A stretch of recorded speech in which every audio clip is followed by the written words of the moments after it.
Hello students, my name is Devojit Shah and welcome to my YouTube channel Laws of Physics। तो आज के video में हम linear second order non homogeneous differential के ऊपर हम लोग लास्ट एक प्रॉब्लम सॉल्व करने जा रहे हैं। वो है CSI जून 2021 का।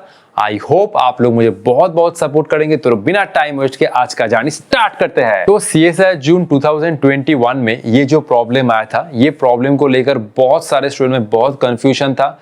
बहुत सारे स्टूडेंट लोगों का ठीक भी हुआ था, बहुत सारे स्टूडेंट लोगों का गलती भी हुआ था। तो इस प्रॉब्लम को लेकर चैलेंज तक जाने का एक सिचुएशन हुआ था। कुछ स्टूडेंट ने चैलेंज भी किया था, लेकिन अल्टीमेटली इसका जो आंसर की उन लोगों ने दिया था इंटे की तरफ से, वही करेक्ट था।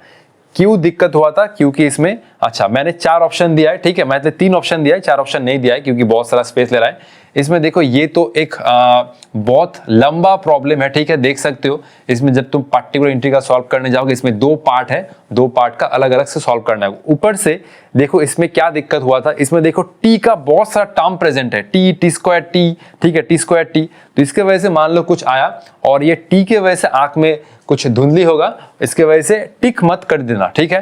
तो स्टूडेंट लोगों ने यही गलती किया था। देखो एनटीए के तरफ से जो तुम्हें एग्जाम सेंटर मिलता है, एग्जाम सेंटर में कितना छोटा छोटा लैपटॉप होता है, ठीक है। तो लैपटॉप में स्क्रीन तो और भी छोटा होता है, और उस छोटे स्क्रीन में ये सब टी को अलग अलग से दिखना और भी टफ होता है, क्योंकि एग्जाम में बहुत टाइम, मतलब क्या, टाइम तो घोड़े के जैसा भागता है, और उस कम टाइम में हमें जो मिलता है हम जल्दी से वही टिक कर देता है। तो इसी के वजह से इस प्रॉब्लम में बहुत सारे स्टूडेंट ने गलती भी किया था। आज मैं आप लोगों को 5 सेकंड का टाइम दे रहा हूं। पहले तुम लोग एक बार वीडियो पॉज करके खुद से एक बार ट्राई करो, फिर मैं इसका सॉल्यूशन तुम लोगों को दिखाता हूं, ठीक है। तो मैं एक बार क्वेश्चन को मैं पढ़ देता हूं। The equation of motion of A one dimensional forced harmonic oscillator in the presence of A dissipative force is given by. तो एक one dimensional forced harmonic oscillator का ये वाला इक्वेशन गिवन है, ठीक है, जिसमें डिस्प्लेसमेंट टाइम का फंक्शन है, और ये हुआ d2h dt plus 10 dx dt plus 16x, ये हुआ 6t to the power minus 8t plus 4t square to the minus 2t। तो general form of particular solution, इसमें तुम्हें पूरा सॉल्यूशन नहीं ढूंढना है। ऑक्सिलरी इक्वेशन से जो तुम्हें कॉम्प्लीमेंट्री फंक्शन मिलता है वो तुम्हें नहीं ढूंढना है, सिर्फ और सिर्फ तुम्हें पर्टिकुलर जो सॉल्यूशन है, पर्टिकुलर इंटीग्रल, वही तुम्हें ढूंढना है। कॉम्प्लीमेंट्री फंक्शन इसमें तुम्हें ढूंढने का कोई जरूरत नहीं है, उससे सॉल्यूशन और लंबा हो जाएगा। वो तुम्हें नहीं फाइंड करना है, सिर्फ तुम्हें पर्टिकुलर इंटीग्रल फाइंड करना है और पूरा पेशेंस के साथ सॉल्व आउट करना है, ठीक है। 5 सेकंड टाइम लो, वीडियो पॉज करो, आराम से ट्राई करो, ठीक है। तो 1 2 3 4 5 अक्कर बक्कर बम्बे हो, अक्कर बक्कर बम्बे, इसका नहीं सॉल्यूशन होगा, ठीक है। इसका सॉल्यूशन होगा ऑप्शन नंबर ए, ठीक है। तो चलो मैं इसको इरेज करता हूं और पर्टिकुलर इंटीग्रल आराम से हम लोग फाइंड करने की कोशिश करते हैं, ठीक है। तो चलो पर्टिकुलर इंटीग्रल हम लोग निकालते हैं, ठीक है। तो पर्टिकुलर इंटीग्रल निकालने से ये हुआ पर्टिकुलर इंटीग्रल, ये हुआ 1/f ऑफ d, और ये हो जाएगा 6t e to the power of minus 8t plus ये हुआ 4t square e to the power, ये हुआ 2t। अच्छा, इसमें जो d बनेगा वो हो जाएगा dt का फंक्शन, ठीक है। ये हुआ d/dt, ठीक है। अच्छा, इसमें ऑक्सिलरी जो इक्वेशन है वो क्या बनता? ये हुआ m स्क्वायर और ये हुआ 10m और ये हुआ प्लस 16 इक्वल टू 0 ना। ये बनता auxiliary equation, m square plus 10m plus 16। तो हम लोग क्या करेंगे, ये हुआ f ऑफ d, तो ये हुआ 1/, ये हुआ d स्क्वायर और ये हुआ 10d और ये हुआ प्लस 16, ठीक है। ये हुआ 6t e to the power of minus 8t plus ये हुआ 4t square e to the power minus 2t। ये प्रॉब्लम बहुत लंबा होगा। तो ये हुआ 1 divide by d square plus 10d। एक काम करो, इसको तुम फैक्टर कर लो, बेटर होगा, ठीक है। अच्छा, तो ये कितना होता है, m square plus 8m plus 2m plus 16 equal to 0। ये मैं m कॉमन ले रहा हूँ, m प्लस 8, ये हुआ m plus 8 plus 2 equal to 0। ये हुआ m प्लस 2 और ये हुआ m प्लस 8 इक्वल टू 0। तो हम लोग इसको मिडिल टर्म फैक्टर से लिख सकते हैं। ये हुआ d प्लस 2 और ये हुआ d प्लस 8, ठीक है। मैं दोनों में ऑपरेट कर रहा हूँ, 6t e to the power minus 8t plus ये हो रहा है 1/d प्लस 2 और ये हुआ d प्लस 8, ये हुआ 4 और ये हुआ t square e to the power of minus 2t। ठीक है, मैं जस्ट मल्टीप्लाई कर दिया। ठीक है, इसको हमें इसके साथ ऑपरेट करना है, इसको हमें इसके साथ ऑपरेट करना है। ठीक है, तो इसका मिडिल टर्म फैक्टर आया d plus 2 d plus 8 60 to the power minus 8t। और एक बार चेक कर लेता हूँ ताकि कुछ गलती ना हो। d plus 2 d plus 8 60 to the power 8t, d plus 2 d plus 8 4t square e to the power minus 2t। तो ये हुआ I1 और ये हुआ I2। पहले मैं I1 निकालूंगा, उसके बाद I2 निकालो। ठीक है, कॉपी कर लो 1 2 3 4 5। तो ये हुआ I1 और मैं I2 को साइड में बॉक्स में रख दिया। ठीक है, तो ये हुआ I1 1 डिवाइड बाई ये हुआ d प्लस 2, ये हुआ d प्लस 8 और ये था 60 e to the power of minus 8t। ठीक है, तो ये हुआ 60 to the power of minus 8t। देखो इसको हमें क्या करना होगा, इसको मुझे पहले तो ये अच्छा d माइनस 8। ठीक है, तो ये हुआ 6। ठीक है, ये हुआ अच्छा, पहले मैं क्या करूंगा d के जगह पर लिखूंगा ये d माइनस 8। ठीक है, पहले मैं क्या करूंगा, पहले मुझे e to the power minus 8t को ऑपरेट करना है। तो d के जगह पर मैं लिखूंगा d माइनस 8, ये हुआ d माइनस 8 प्लस 2 और ये हुआ d माइनस 8 प्लस 8। ठीक है, e to the power minus 8t का ऑपरेशन हो गया, ये हुआ t। ठीक है, तो d के जगह पर d माइनस 8, d के जगह पर d माइनस 8, माइनस 8 प्लस 8 गया, तो ये हुआ 6 e to the power of minus 8t। ठीक है, ये हुआ d और ये हुआ d ऑफ माइनस 6 और ये हुआ t, d और ये हुआ d ऑफ माइनस 6। अब मैं क्या करूंगा, अब मैं सिंपल इसको मल्टीप्लाई करूंगा 6 e to the power of minus 8t और ये हुआ d स्क्वायर माइनस ये हुआ 6d और ये हुआ t।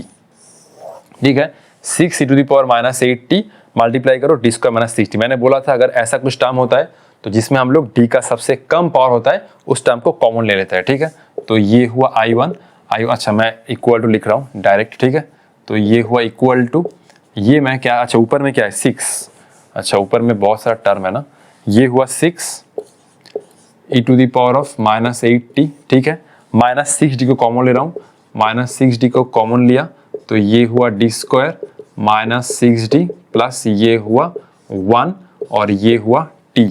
ठीक है, अच्छा ठीक है, अच्छा बेटर मैं काम करता हूँ 6 e to the power minus 8t को इधर रख देता हूँ। ठीक है, अच्छा फिर अच्छा ये माइनस 6d कॉमन ले लिया, d स्क्वायर माइनस 6d और ये हुआ अच्छा ये प्लस 1। ठीक है ना, ये माइनस माइनस कैंसिल हुआ, माइनस 6d। अच्छा तो ये हुआ 1 डिवाइड बाई अच्छा ये हुआ माइनस 6, ये हुआ d और ये हुआ 1। अच्छा ये d से d स्क्वायर गया, ये हुआ d और ये हुआ d बाई 6 और ये हुआ t। ठीक है, माइनस 6d कॉमन लिया, 1 माइनस d बाई 6, 6 से 6 गया, ये हुआ minus e to the power of minus 8t, ये हुआ 1 बाई d और ये हुआ 1 minus d by 6 to the power of inverse और ये हुआ t, ये हुआ minus e to the power of minus 8t, ये हुआ 1 बाई d और ये हुआ 1 माइनस x का इनवर्स, तो ये हुआ 1 plus d by 6 plus d square by 36। ठीक है, ये हुआ t, इसका एक बार ही होता है डिफरेंशिएट, तो ये हुआ minus e to the power of minus t, ये हुआ 1 बाई d, मल्टीप्लाई करो t आया तो ये हुआ 1 बाई 6 इंटू ये हुआ t 1। अच्छा ठीक है, 1 इंटू t और ये 1 बाई 6, d को तुमने t के साथ ऑपरेट किया। d का क्या मतलब था, इसमें d का मतलब था d बाई dt, तो ये हुआ 1 बाई 6, इसका डबल डिफरेंशिएशन 0 आएगा, 0। ठीक है, इसके बाद तुम्हें क्या करना होगा, इस टर्म का इंटीग्रेशन करना होगा। ठीक है, तो इसका टर्म का इंटीग्रेशन करो। ठीक है, ठीक है, तो ये था I1, ये कितना हुआ minus e to the power of minus e to the power of minus 8t। ठीक है, अच्छा इस टर्म का इंटीग्रेशन करोगे तो ये हुआ t स्क्वायर बाई 2 और ये हुआ t बाई 6। ठीक है, minus e to the power of minus 8t t square by 2 plus 1 by 6 into t। ठीक है, ये हुआ हमारा I1। इसके बाद I2 निकालना है। ठीक है, कॉपी कर लो, चलते हैं I2 पर। ठीक है, तो पार्टिकुलर इंटीग्रल में हमने I1 का वैल्यू निकाल लिया, अब हम लोग I2 निकालने जा रहे हैं। ठीक है, तो ये हुआ I2 जो है ये हुआ 4 डिवाइड बाई ये हुआ d+2, ये हुआ d-8 और ये हुआ e⁻⁻2t और ये हुआ t²।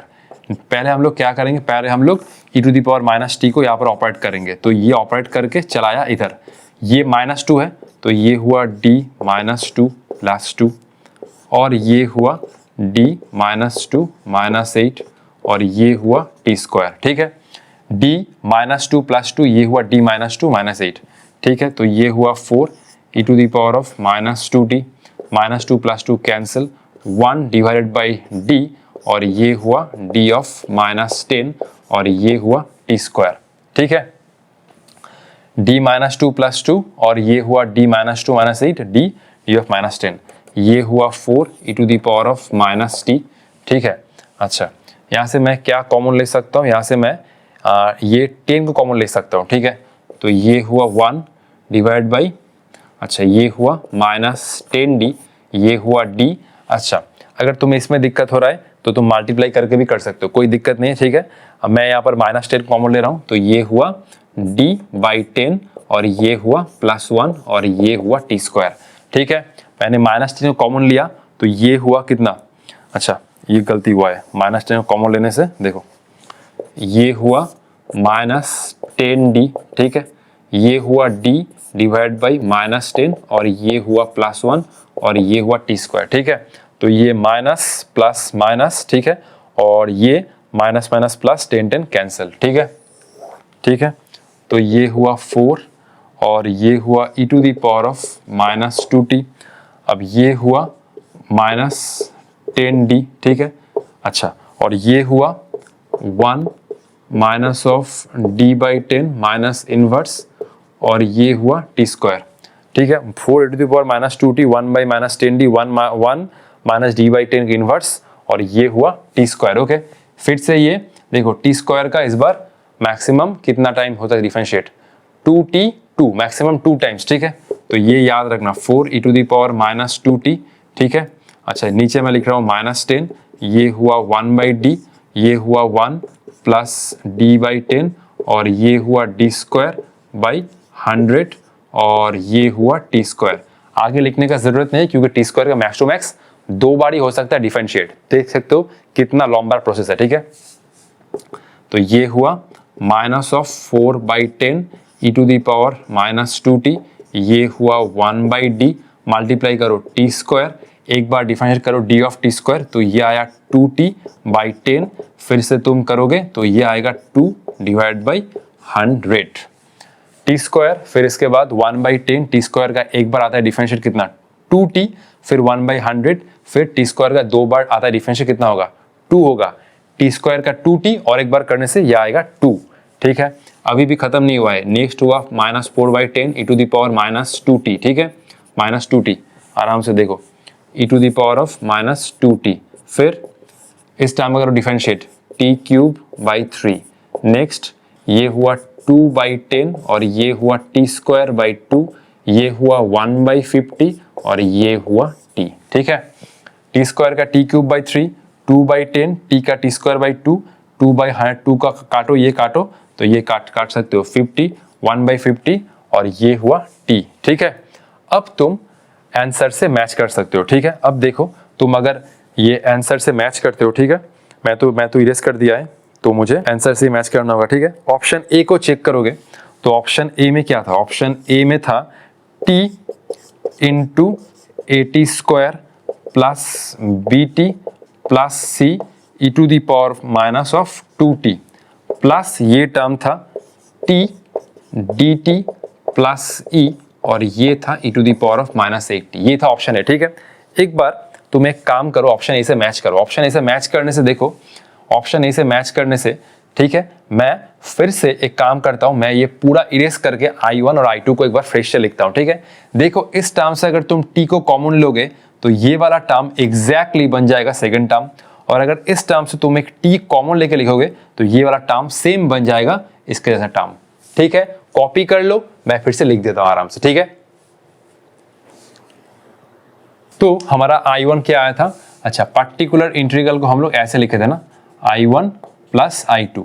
I1 क्या आया, I1 आया e to the power of minus e to the power of minus 8t, ये हुआ t/2, अच्छा t/2 I1 t/2, अच्छा ये t स्क्वायर था, t²